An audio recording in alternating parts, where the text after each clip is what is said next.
จับหน่อยมีไปเข้าไปแดงก็ยังกัดวะ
ป้า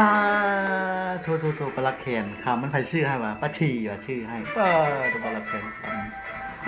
ทปลาแคนคำป้าชีชื่อให้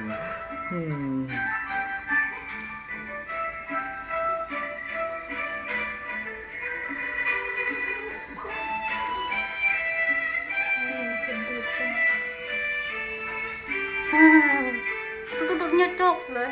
ปี๊ด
เป็นสายต้องหักสายชา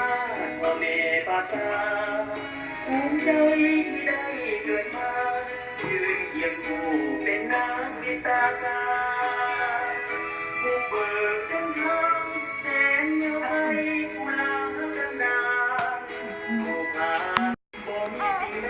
ทรงเทียบเทียบานทำหรือคืนลมหนาวยืนสั่นส่งมือกับมันคือพวงมาลัย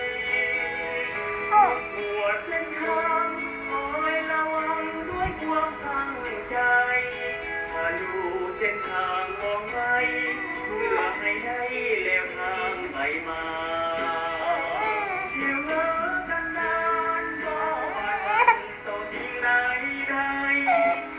จอเส้นทางเราไปมีภาษาไปมาซึ่งกัน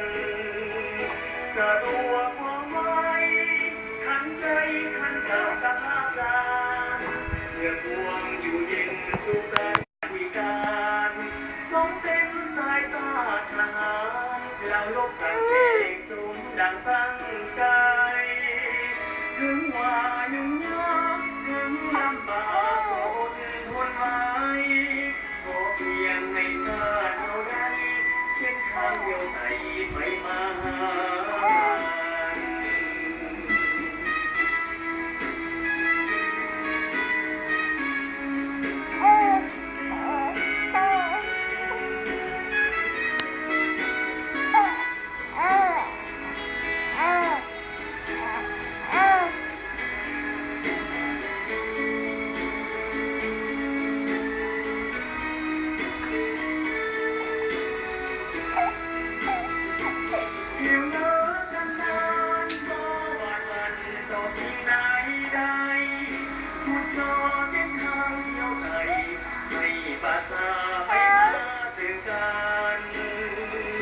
สะดวกบ่ไหม